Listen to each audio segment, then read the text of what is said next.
In this video, we will be looking at some of the shortcuts that you can use in the Atom editor. So if you've been watching some of my other videos, you will know that I do a lot of coding in Atom, and I use a lot of shortcuts to save me time. And there's been several people asking about these, so I figured it would be useful to create a video to show you guys some of the most popular shortcuts that I use. But before we get into the video, I want to give a shout out to Scout APM for sponsoring this video. Scout APM makes it easy to track down performance issues and bugs in your code. Check out their link in the description below for a 14-day free trial. So looking again at the Atom website, you can see that there are a lot of packages available for the editor. In fact, right now there is 8,705 packages available, but for this video we will not be focusing on the packages. And in fact, I don't actually use any custom packages that I'm aware of, any community packages. So you can see that I have core packages installed, and I think all of these, if not almost all of these, are pre-installed when you download the editor. So for the purpose of this video, we will only be using packages that come pre-installed. So the first thing we're going to look at is the autocomplete, and we can do that using the tab key. So you will see the suggested word appearing, and then once you hit the tab button, it will complete the code for that. So in the case of typing HTML, pressing tab, it generates all the boilerplate content that we need. And we can also do that with other tags such as the h1 tag. And here you can see the little tab symbol. So once we hit the tab, then it completes the tag for us. So the opening and the closing of that tag is written for us. So it saves some time. And we can do that with different tags, such as a div tag or a paragraph tag. The next thing we will look at is moving back and forward from the front to the end of a string of text. So in this case, we can use the command left to go to the beginning of the line, and we can go command right to go to the end of the line. And we can also do that using the select. Once we hit command shift and go left or right, then we can select the text to either the start or the end of that line. So this just makes it really easy to grab text really quickly or to navigate up and down through lines on the screen. So now at the bottom of the screen, we can see here that the file type is pre-selected for us. So by default, the editor will try to determine the file that you're editing, and that will allow it to do the proper syntax highlighting and everything else that comes with that. So let's look at some more autocomplete. If you need to generate dummy content, a nice way to do that is using the lorem ipsum text. You can just simply type the word lorem and press the tab key, and you'll get a string of dummy text that you can use on your application or your website. So let's delete some of this boilerplate code that we generated at the beginning of this video.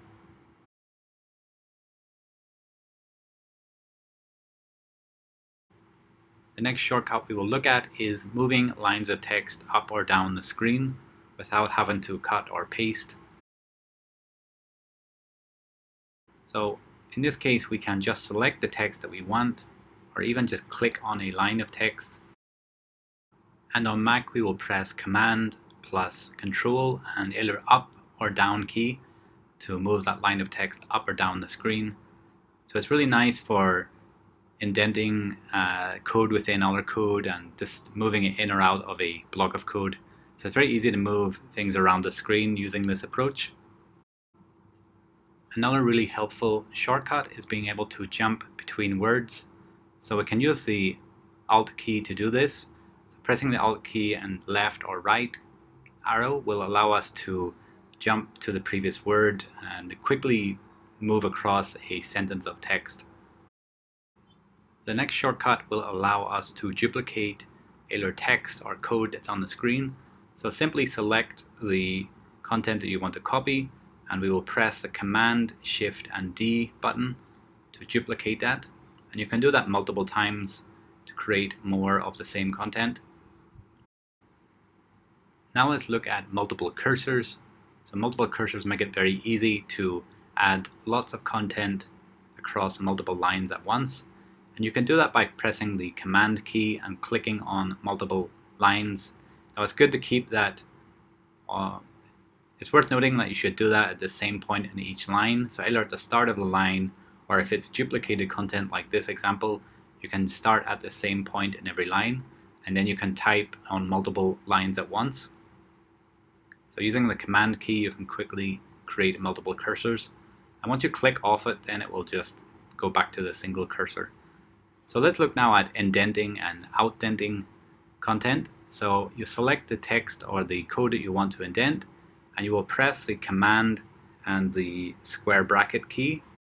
So press the command and right square bracket to indent the text, and the command and the left square bracket to outdent the text. So now let's look at formatting text. If you want to make a piece of text uppercase, you can press Command plus K for case, and then followed by the Command plus U key for the uppercase. And you can also do Command K followed by Command and L for lowercase. Another useful thing is to join two lines of text, and you can do that using the Command plus J. So that will join two lines of text together. And it does leave this little bit of white space in the middle, which is a little bit annoying, but you can easily delete that. And probably one of the biggest reasons to use these shortcuts is to prevent mouse fatigue. Now, I find that if you don't use shortcuts, I end up clicking a lot with the mouse, and over time it can tire your hand out if you're coding for a long time. So that's why I use a big part of the reason why I use the shortcuts. And of course it does make the speed of programming a lot faster once you get really comfortable with the shortcuts. So in this case, when we're indenting large blocks of text, it's really easy using the shortcuts. But if you're trying to do that without doing a shortcut, you would probably be tabbing every single line, which will take a long time. And it's not something you really want to be doing if you can avoid it. So that covers most of the shortcuts in this video, but we will have a quick look at some other features that are available as part of Atom. So you can hide and toggle the directory list. This is a directory list from one of the other projects I've created. And here you can see the file in green has been added. This is green because it has checked against our version control and it is telling us that this is a new file. If we modify an existing file, it will show up in orange.